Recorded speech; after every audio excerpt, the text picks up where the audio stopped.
কথা আপনি এবং আপনার বন্ধু বান্ধব মিলে একটা ইফতার পার্টি করতেছেন।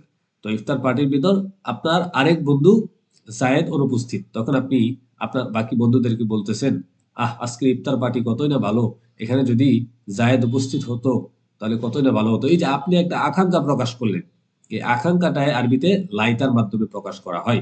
এটাকেই বলা হয় জুমলায়ে ইনশাইয়ার একটা প্রকার। আসসালামু আলাইকুম ওয়া রাহমাতুল্লাহি ওয়া বারাকাতুহু। আজকে আমরা তালিম অনলাইন মাদ্রাসার পক্ষ থেকে আপনাদের জন্য নিয়ে এসেছি সহজে নাহব শিখার যেই কোর্সটা আমরা আমাদের চ্যানেলে চলমানভাবে আপলোড করে যাচ্ছি, সেটা ৩য় ক্লাস। অর্থাৎ আজকের ক্লাসের মাধ্যমে আমরা ইলমুন নাহু এর কিছু গুরুত্বপূর্ণ বিষয় সম্পর্কে জানতে পারবো এবং যে বিষয়গুলো আমাদের ইলমুন নাহুর ক্ষেত্রে অত্যন্ত প্রয়োজনীয় সেগুলো সম্পর্কে আলোচনা করতে পারবো ইনশাআল্লাহ।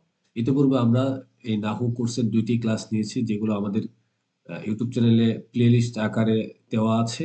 আপনারা চাইলে সেগুলো দেখে নিতে পারেন। তো আজকে আমরা ক্লাস শুরু করছি ইনশাআল্লাহ। আজকে আমরা জুমলা ইনশাইয়া সম্পর্কে আলোচনা করব। জুমলা ইনশাইয়ার যে প্রকারগুলো আছে সেগুলো সম্পর্কে আমরা আলোচনা করবো ইনশাআল্লাহ। ইতিপূর্বে আমরা জুমলার আরো যে প্রকার আছে সেগুলো সম্পর্কে আলোচনা করেছি। তো জুমলা ইনশাইয়া কাকে বলে? জুমলা ইনশাইয়া বলা হয় ওই মুরাক্কাবে মুফিদকে যার বক্তা বা বক্তব্যকে সত্য বা মিথ্যার গুণে গুণান্বিত করা যায় না। আমরা ইতিপূর্বে জুমলায় খবরিয়া সম্পর্কে আলোচনা করেছিলাম যে জুমলায় খবরিয়া বলা হয় যার বক্তা বা বক্তব্যকে সত্য বা মিথ্যার গুণে গুণান্বিত করা যায়। সুতরাং এর বিপরীত হচ্ছে জুমলা ইনশাইয়া। অর্থাৎ এই জুমলা ইনশাইয়ার মাধ্যমে যেই বাক্যটা অর্থাৎ যে জুমলাটা গঠন করা হয় সেই জুমলার বক্তব্যকে অথবা বক্তাকে সত্য বা মিথ্যার গুণে গুণান্বিত করা যায় না। তো এটার উদাহরণ দিলে আমাদের কাছে আরো স্পষ্ট হয়ে যাবে। তার আগে আমরা জুমলা ইনশাইয়ের কিছু প্রকার রয়েছে সেগুলো একটু দেখার চেষ্টা করি। তো জুমলা ইনশাইয়ের বেশ কয়েকটি প্রকার রয়েছে, সেগুলোর মধ্যে এখানে 10টি প্রকার উল্লেখ আছে। আমরা 10টি প্রকার একটু দেখি। সর্বপ্রথম জুমলা ইনশাইয়ার প্রকারের ভেতর আছে আমর, অর্থাৎ নির্দেশ সূচক যে বাক্য আছে, যেমন ইদরিব অর্থ হচ্ছে কি তুমি প্রহার করো। সুতরাং আমর দ্বারা যে বাক্যগুলো শুরু হবে সব বাক্যগুলোই তখন জুমলা ইনশাইয়া বলে গণ্য হবে। অর্থাৎ যদি বলা হয় ইদরিব জাইদান তুমি জায়েদকে প্রহার করো, যদি বলা হয় উংসুর জাইদান তুমি জায়েদকে সাহায্য করো, এমন অবস্থায় এই আমর দ্বারা এই বাক্যটা শুরু হওয়ার কারণে আমরা বলবো যে এই বাক্যটা হচ্ছে জুমলা ইনশাইয়া, অর্থাৎ এই জুমলাটা জুমলা ইনশাইয়া। এখন আপনি লক্ষ্য করুন এখানে ইদরিব যেই শব্দটা আছে অর্থাৎ তুমি প্রহার করো, এই ইদরিব এই যে শব্দটা তুমি প্রহার করো এটা কিন্তু সত্য বা মিথ্যা বলা যাচ্ছে না। অর্থাৎ এই ইদরিব এর দ্বারা কিন্তু আমি বুঝতে পারি না যে এই জিনিসটা কি আসলে সত্য নাকি মিথ্যা, এরকম কিন্তু বলার বা বোঝার কোনো সুযোগ নেই। এটাই হচ্ছে জুমলা ইনশাইয়া। আশা করি বুঝতে পেরেছেন। তারপর হচ্ছে দ্বিতীয় প্রকার নেহি, অর্থাৎ প্রথম প্রকার আমরা জানলাম আমর, দ্বিতীয় প্রকার নাহি, অর্থাৎ নিষেধ সূচক যে বাক্য আছে, যেমন লা তাদরিব তুমি প্রহার করো না। এই লা তাদরিব এটাও হচ্ছে জুমলা ইনশাইয়ার একটা প্রকার। কেননা লা তাদরিব এই বাক্যটাকে আপনি সত্য বা মিথ্যা কোনো কিছুই বলতে পারবেন না, এই জন্য এটা হচ্ছে জুমলা ইনশাইয়া। সুতরাং যদি লা তাদরিব দিয়ে আপনি একটা বাক্য গঠন করেন, যেমন লা তাদরিব আমরন তুমি আমরকে প্রহার করো না, তখন এই বাক্যটা হবে জুমলায়ে ইনশাইয়া। তৃতীয় যে প্রকার জুমলা ইনশাইয়ার সেটা হচ্ছে ইস্তিফহাম, প্রশ্নবোধক বাক্য, যেমন হাল দরবা জাইদুন, এর অর্থ হচ্ছে জায়েদ কি প্রহার করেছে। এখানে দেখুন এই যে হাল, এটা হচ্ছে প্রশ্নবোধক একটা শব্দ। এই হাল দ্বারা যখন এই বাক্যটা শুরু হয়েছে কয়েকটা শব্দ মিলে একটা বাক্য হয়। সুতরাং এখানে যে 3টা শব্দ আছে এর প্রথম শব্দটা হচ্ছে প্রশ্নবোধক শব্দ। এই প্রশ্নবোধক শব্দ দ্বারা যখন একটা বাক্য শুরু হচ্ছে তখন সেই বাক্যটা অর্থাৎ সেই জুমলাটা হবে জুমলা ইনশাইয়া। এই জন্য হাল দরবা জাইদুন এটা হচ্ছে জুমলা ইনশাইয়া। এর অর্থ কি? অর্থ হচ্ছে জায়েদ কি প্রহার করেছে। হাল দরবা জাইদুন এর অর্থ হচ্ছে জায়েদ কি প্রহার করেছে। এখানে আপনি কাউকে জিজ্ঞাসা করছেন অথবা আপনাকে কেউ এই বাক্যটির মাধ্যমে জিজ্ঞাসা করছে। সুতরাং এই বাক্যর মাধ্যমে কিন্তু সত্য বা মিথ্যা কোনো কিছু বোঝা যায় না। অর্থাৎ সত্য বা মিথ্যার গুণে এই বাক্যটাকে গুণান্বিত করা যাচ্ছে না। আপনি এই বাক্যটাকে বলতে পারবেন না যে তুমি যে বলতেছো আমাকে জায়েদ কি প্রহার করেছে, তুমি যে জিজ্ঞেস করতেছো এটা সত্য অথবা এটা মিথ্যা, এই কথা আপনি বলতে পারবেন না। সুতরাং সত্য বা মিথ্যার গুণে গুণান্বিত না করার যাওয়ার কারণে এটা হচ্ছে জুমলা ইনশাইয়া। তারপর হচ্ছে তামান্নি। তামান্নির অর্থ হচ্ছে আকাঙ্ক্ষাবোধক বাক্য, অর্থাৎ যে বাক্যর মাধ্যমে আপনি কোনো কিছুর আকাঙ্ক্ষা প্রকাশ করেন বা কোনো কিছু আকাঙ্ক্ষা আপনি আরেকজনের কাছে চান, সেটাই হচ্ছে জুমলা ইনশাইয়ের চতুর্থ প্রকার। যেমন এখানে উদাহরণ দিকে লক্ষ্য করুন, এখানে দেওয়া আছে লাইতা জাইদুন হাদিরুন, লাইতা জাইদান হাদিরুন, লাইতা জাইদান হাদিরুন। অর্থ হচ্ছে আহা, জায়েদ যদি উপস্থিত হতো। এখানে এই লাইতা, এটা এটার অর্থটা হচ্ছে একটা আকাঙ্ক্ষা বোঝানো, অর্থাৎ আপনি আকাঙ্ক্ষা করছেন জায়েদ যদি উপস্থিত হতো তাহলে কতই না ভালো হতো। কথার কথা, আপনি এবং আপনার বন্ধু বান্ধব মিলে একটা ইফতার পার্টি করতেছেন।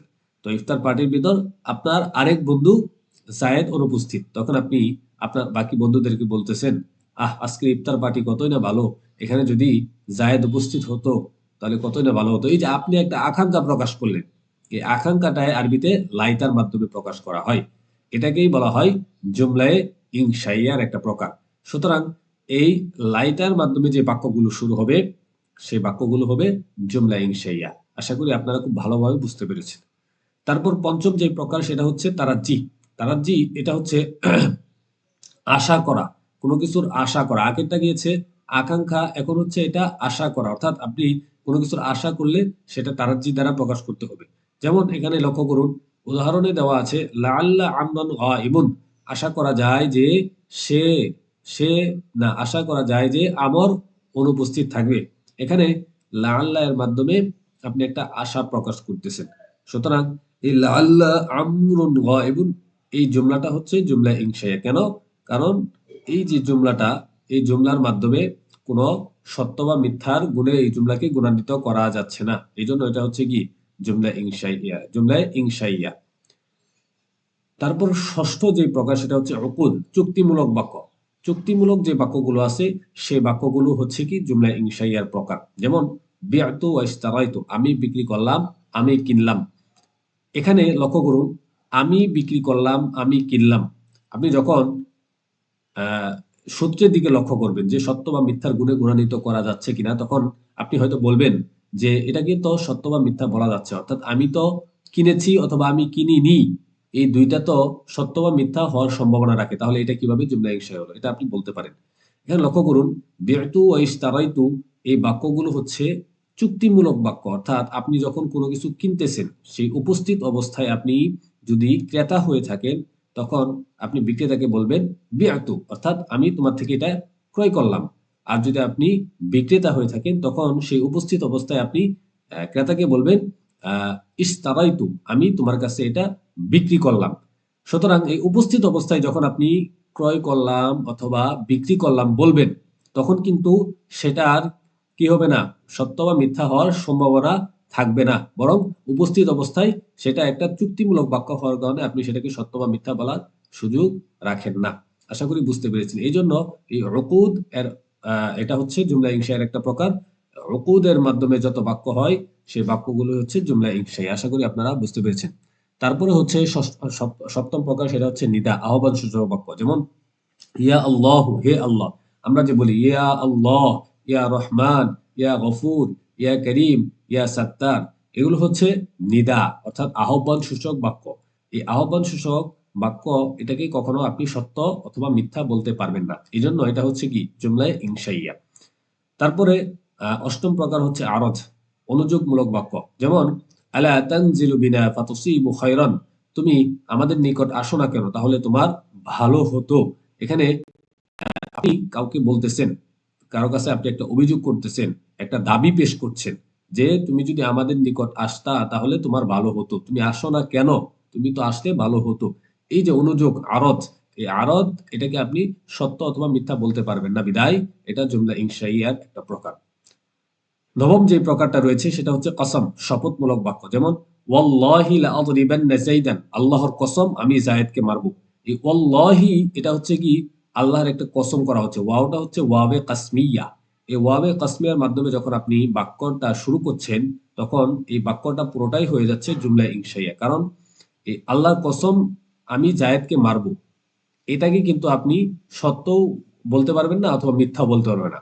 যেমন আপনি যদি বলেন, আপনি যদি আপনার এক বন্ধুকে বলেন যে আমর বাজারে গিয়েছে, এটা যখন বলবেন তখন আপনার বন্ধু কিন্তু আপনাকে বলতে পারে এটা, আরে সে তো বাজারে যায় নাই। অর্থাৎ আপনার বাক্যটাকে আপনার বন্ধু সত্য বা মিথ্যার গুণে গুণান্বিত করতে পারছে। কিন্তু আপনি যখন এই কথা বলবেন, আল্লাহর কসম আমি বাজারে যাব, তখন কিন্তু আপনার বন্ধু এই বাক্যটাকে সত্য অথবা মিথ্যা বলতে পারবে না। কারণ আপনি এখনো কাজটা করেননি, বরং কাজ করার একটা ইচ্ছা পোষণ করেছেন। আর যেই জিনিসের ইচ্ছা পোষণ করা হয় সেটাকে সত্য মিথ্যা বলার সুযোগ নেই। অর্থাৎ সত্য মিথ্যা বলা যায় না। আশা করি আপনারা বুঝতে পেরেছেন।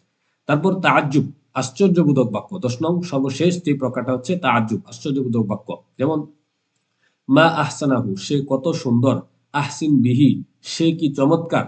এই যে বাক্যগুলো আছে, এই বাক্যগুলো হচ্ছে জুমলা ইনশিয়ার প্রকার। অর্থাৎ যখন মা আহসানাহু, আহসিন বিহি এই দুইটা শব্দ দ্বারা বাক্য শুরু করা হবে, তখন সেই বাক্যটা হচ্ছে জুমলায় ইনশাইয়া হিসাবে পরিণত হবে। আশা করি আপনারা বুঝতে পেরেছেন। এখানে লক্ষ্য করুন, জুমলা ইনশার প্রকার শেষে এখানে মুসানিফ রহিমাল্লাহ একটা কথা উল্লেখ করেছেন যে মূল কিতাবে উল্লেখ করা হয়নি এমন কয়েকটি জুমলা ইনশাইয়ার উদাহরণ উল্লেখ করো। এখানে লক্ষ্য করুন, জুমলা ইনশাইয়ার যে ১০ প্রকার উল্লেখ করা আছে সেগুলো বাদেও আরো কিছু প্রকার রয়েছে, যে প্রকারগুলো আহ, সেখানে এই মূল কিতাবে উল্লেখ না করে এগুলো আলাদাভাবে এখানে এনেছেন। সেগুলোর মধ্যে হচ্ছে একটা হচ্ছে দোয়া, দোয়া অর্থাৎ মঙ্গল বা অমঙ্গল কামনা করা। অর্থাৎ আপনি যখন কাউকে কারো কাজের প্রতিদান হিসাবে বলেন জাযাকাল্লাহু খায়রান, আল্লাহ আপনাকে উত্তম প্রতিদান দান করুন, এই কথা যখন আপনি বলবেন, তখন এই কথা বলার দ্বারা তাকে তার একটা মঙ্গল আপনি কামনা করলেন। সুতরাং এই জাযাকাল্লাহু খায়রান এই বাক্যটাকে আপনি সত্য মিথ্যা গুণে গুণান্বিত করা যাবে না। বিধাত দোয়া, যত দোয়ামূলক অথবা অমঙ্গল বদদোয়ামূলক যত বাক্য আছে সবগুলো হচ্ছে জুমলা ইনশিয়ার প্রকার। তারপর আরেকটা এনেছেন, সেটা হচ্ছে মাদাহ অর্থাৎ প্রশংসামূলক বাক্য। যেমন নিয়ামার রাজুলু জাইদুন, জায়েদ বড় ভালো লোক। এখানে নিয়ামার রাজুলু জাইদুন এই যে বাক্যটা আছে, এটা একটা প্রশংসামূলক বাক্য। এই প্রশংসামূলক বাক্য হওয়ার কারণে এটাকে সত্য অথবা মিথ্যার গুণে গুণান্বিত করা যায় না, বিধায় এটা হচ্ছে জুমলা ইনশার আরেকটা প্রকার। তারপর প্রশংসার বিপরীত হচ্ছে কি জাম অর্থাৎ নিন্দামূলক বাক্য। যেমন বিসার রজুলু জাইদুন, জায়েদ বড়ই খারাপ লোক। এই বিসার রজুলু জাইদুন এটা হচ্ছে কি নিন্দামূলক বাক্য। নিন্দামূলক বাক্য হওয়ার কারণে এই এই বাক্যটা হচ্ছে কি জুমলা ইনশাইয়া প্রকারের ভিতর পড়ে। এখন সবথেকে গুরুত্বপূর্ণ যে বিষয় সেটা হচ্ছে অনুশীলন।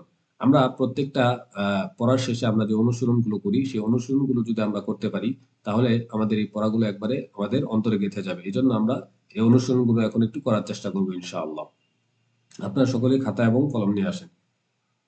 সর্বপ্রথম এখানে লক্ষ্য করুন, এখানে দেওয়া আছে যে নিম্নলিখিত জুমলাসমূহের মধ্যে কোনটি জুমলায়ে খাবরিয়া এবং কোনটি জুমলায়ে ইনশিয়া নির্দিষ্ট করো। এখন জুমলায়ে খাবরিয়ার আলোচনা আমরা গত ক্লাসে করেছি। এই জুমলায়ে খাবরিয়ার আলোচনা যদি আপনারা না জেনে থাকেন, তাহলে আপনারা আমাদের পূর্বে ক্লাসটা দেখে নিবেন। তাহলে আশা করছি জুমলা খাবরিয়া আপনারা জেনে যাবেন। আজকে যে আমরা জুমলা ইনশাইয়ার আলোচনা করলাম সেগুলো আমরা এখানে দেখতে পাবো ইনশাআল্লাহ। সর্বপ্রথম এখানে দেখুন একটা উদাহরণ দেওয়া আছে, ইদরিব জাইদান। এখানে যা আছে ইদরিব জাইদান, এই ইদরিব জাইদান এটা আসলে কোন প্রকারের জুমলা? আমরা জুমলা ইনশাইয়ের একটা প্রকার পড়েছি আমর। সুতরাং এই ইদরিব এটা হচ্ছে কি আমর। এই আমর দিয়ে বাক্য অর্থাৎ এই জুমলাটা শুরু হওয়ার কারণে আমরা নির্দ্বিধায় বলতে পারি এটা হচ্ছে কি জুমলা ইনশাইয়া। তারপর দেখুন এখানে আছে লা তাকুম আলা সাকফিন। লা তাকুম এটা কি? এটা হচ্ছে নেহি। আমরা পড়েছি যে জুমলা ইনশায়ের দ্বিতীয় প্রকার নাহি। সুতরাং আমার নাহি দিয়ে যখন বাক্যটা শুরু হয়েছে আমি দেখব, তখন আমি নির্দ্বিধায় বলতে পারি এটা হচ্ছে জুমলায়ে ইনশাইয়া। তারপর দেখুন আস-সাওমু জুন্নাতুন, রোজা ডাল স্বরূপ। এখন পবিত্র রমজান মাস চলছে।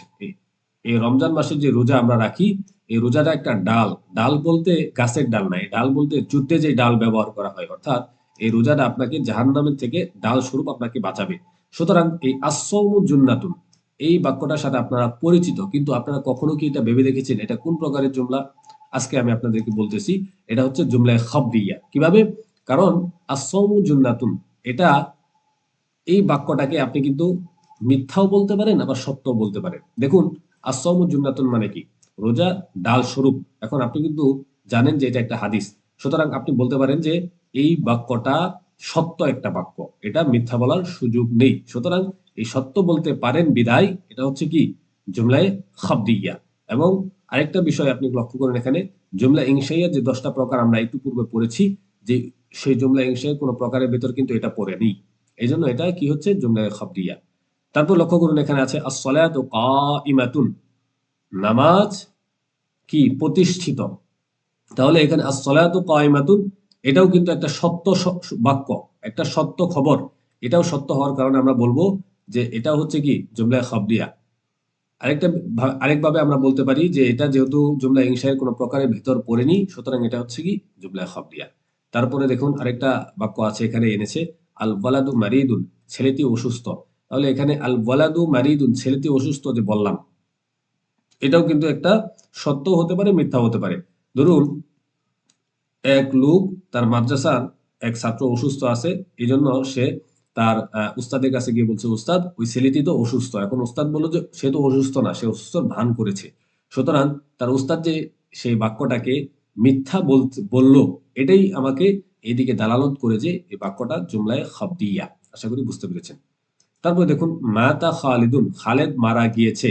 এটা কি, এটা কি জুমলা খাবরিয়া হবে না ইনশাই হবে, এটা আপনাদের কাছে রেখে দিলাম। আপনারা আমাকে এটা জানাবেন, কমেন্টে আপনারা জানাবেন মাতা খালিদুন এই বাক্যটা কি জুমলা খাবরিয়া নাকি জুমলা ইনশাইয়া। তারপরে আসুন আমরা আরো আরো কিছু অনুশীলন করি, যে অনুশীলন করলে আমাদের আরো কিছু প্রকারগুলো স্পষ্ট হয়ে যাবে ইনশাআল্লাহ। এখানে লক্ষ্যগুণ দেওয়া আছে, নিম্নলিখিত বাক্যসমূহে জুমলা ইনশাইয়ার প্রকার চিহ্নিত করো। এখানে বলছে যে জুমলা ইনশাইয়া যে প্রকার আছে সেগুলো চিহ্নিত করো। ইতিপূর্বে আমরা শিখলাম যে জুমলা খাবরিয়া এবং জুমলা ইনশাইয়া আলাদা করা বিষয়। এখন আমরা শিখবো যে জুমলা ইনশাইয়ার যে প্রকারগুলো আমরা পড়েছি, সেই প্রকারগুলোর ভেতর এগুলো কোন প্রকারের ভেতর কোনটা পড়েছে সেটা। সর্বপ্রথম লক্ষণ এখানে আছে লাইতা জাইদান আলিমুন। লাইতা জাইদান আলিমুন যেই শব্দটা আছে, বাক্যটা আছে, এই বাক্যটা কোন প্রকারে হয়েছে আপনারা কি বলতে পারবেন? আমরা জুমলা ইনশার একটা প্রকার পড়েছি তামান্নি। তামান্নি আমরা কিন্তু পড়েছি। তামান্নি মানে কি পড়েছি? আকাঙ্ক্ষা, আকাঙ্ক্ষা বোঝাবে। সুতরাং এই লাইতা দ্বারা কি বোঝাচ্ছে? আমরা যদি আপনাকে দেখাই ৪ নাম্বার যে প্রকারটা আমরা পড়েছি তামান্নি। আপনারা যদি লক্ষ্য করেন ৪ নাম্বার প্রকার এটা হচ্ছে কি তামান্নি। তামান্নি এটা আকাঙ্ক্ষাবোধক বাক্য, যেমন লাইতা জাইদান হাদিরুন, যদি জায়দ উপস্থিত হতো। সুতরাং এই লাইতা জাইদান আলিমুন এটা হচ্ছে কি জুমলা ইনশাইয়ার চতুর্থ প্রকার তামান্নি। আশা করি বুঝতে পেরেছেন। তারপরে লক্ষ্য করুন এখানে আছে হাল বাকরুন দরাবা আমরন। হাল বাকরুন দরাবা আমরন, বকর কি আমরকে প্রহার করেছে? এটা কোন প্রকার হবে? আপনারা সহজেই কিন্তু ধরতে পারতেছেন, কারণ এখানে হাল দ্বারা যেহেতু বাক্যটা শুরু হয়েছে, সুতরাং এটা একটা প্রশ্নবোধক বাক্য। প্রশ্নবোধক বাক্য হওয়ার কারণে এটা হচ্ছে কি ইস্তেফাম। আমরা জুমলা ইনশায়ের একটা ইস্তেফাম একটা প্রকারে আমরা পড়েছি। তারপর দেখুন আরেকটা উদাহরণ, ইযহাব বিকিতাবি। ইযহাব বিকিতাবি, যে তুমি যাও আমার কিতাব নিয়ে। ইযহাব বিকিতাবি, তুমি আমার কিতাব নিয়ে যাও। এই যে ইযহাব, ইযহাব এটা কিন্তু একটা আমরের সিগা। আমরা জুমলা ইনশাইয়ার একটা প্রকার পড়েছি কি আমর।